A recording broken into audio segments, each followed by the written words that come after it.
Welcome to দিশার exam guide.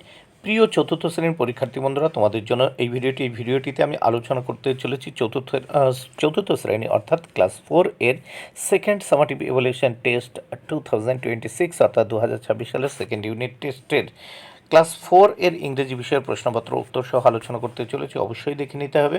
প্রথমে আমরা দেখতে পাচ্ছি এখানে যে ক্লাস 4 সময় 1 ঘন্টা 30 মিনিট, full marks 30, second language English. School নেমের জায়গায় তোমরা তোমাদের স্কুলের নাম লিখবে, স্টুডেন্টস নেমের জায়গায় তোমরা তোমাদের নিজেদের নাম এবং রোল নাম্বারের জায়গায় তোমাদের রোল নাম্বার। এক দাগে কি বলেছে, read the passage carefully and answer the following questions. প্যাসেজটি সতর্কতার সঙ্গে পড়তে হবে এবং উত্তরগুলো দিতে হবে। এখানে দেখো আমি প্যাসেজটা পড়ছি, এখানে আমি বাংলা বলছি না, কারণ তাহলে ভিডিওটি অনেক বড় হয়ে যাবে। জাস্ট আমি পড়ছি, একবার তোমরাও পড়ে নাও বই দেখে, বা এটা দেখতে পারো। Jhinuk lives with her mother in Alipurduar. It is a pretty city surrounded by a distance hill. Jhinuk's father works in Kolkata. On some weekends he comes to his home. During these visits he tells her stories about Kolkata. Some of the stories amaze Jhinuk. Her father has told her of the metro rail in Kolkata. Zinuk has been astonished to hear of trains that run underground.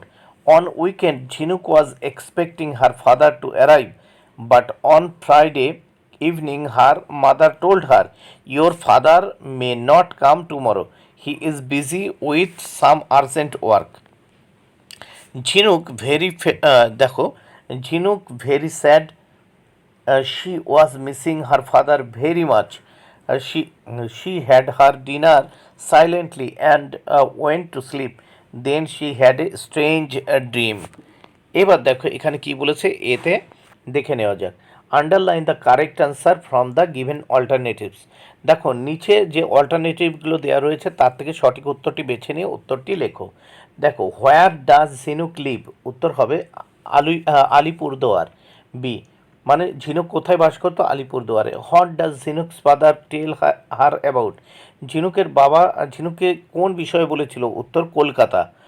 C, why could Jhinuk father not come home, কেন ঝিনুকের বাবা বাড়িতে আসতে পারেনি, answer হবে দেখো he had some urgent work. বিতে write T for true, F for false statement in the given box. দেখো নিচের যে বিবৃতি সঠিক তার ভিত্তিতে টি, আর যেটি মিথ্যা তার ভিত্তিতে এফ লিখতে হবে। প্রথম এতে Jhinuk lives with her father in Alipurduar, false, সে মায়ের সঙ্গে থাকতো, তার বাবা থাকতো কলকাতা কাজের সূত্রে। B, Jhinuk's father works in Kolkata, এটি ট্রু, মানে টি সত্য, ঝিনুকের বাবা কলকাতাতে কাজ করতো, সত্য। C, Jhinuk's felt happy when she heard that her father might not come home, Jhinuk খুবই খুশি হয়েছিল যখন তার বাবা, মানে যখন সে জানতে পেরেছিল তার বাবা বাড়িতে আসতে পারবে না, এটি ফলস, মিথ্যা। সি দাগে answer the question in a single sentence. দেখো প্রত্যেকটি প্রশ্নের উত্তর দাও সিঙ্গেল সেন্টেন্সে।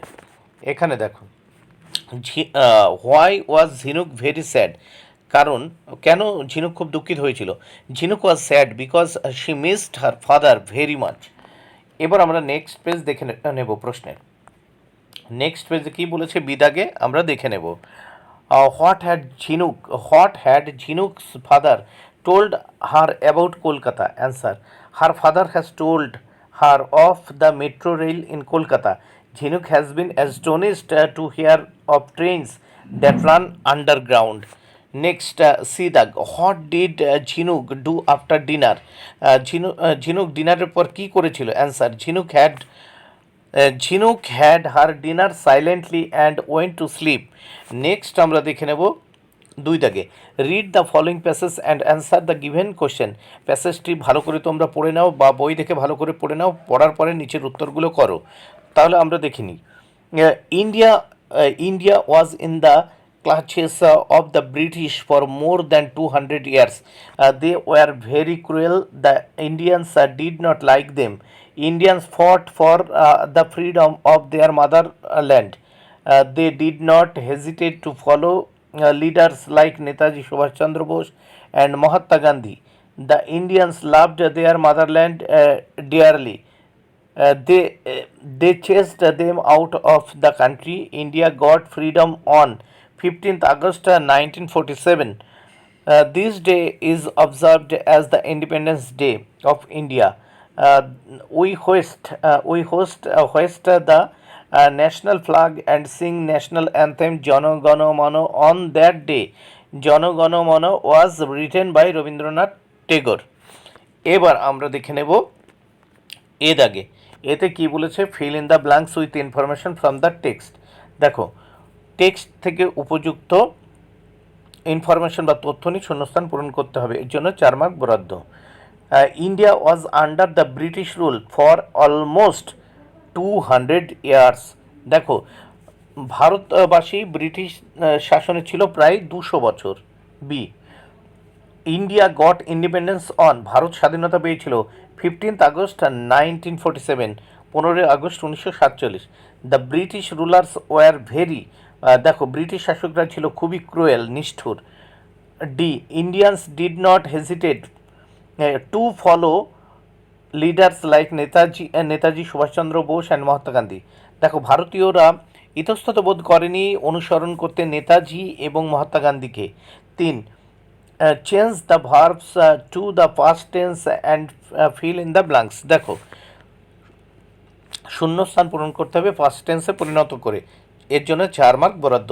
3-এর A, she went to see a movie yesterday, শূন্যস্থানে ওয়েন্ট হবে। দেখো, B, Sudipta gave her friend a pen yesterday. তারপর সিতে, Ritam's cousin came to his home yesterday. আর ডিতে, it was a memorable tour for her. এবার আমরা নেক্সট পেজ দেখে নেব। নেক্সট পেজে কি বলেছে দেখে নেওয়া যাক। 4 দাগে, underline the verbs that are in the present continuous tense.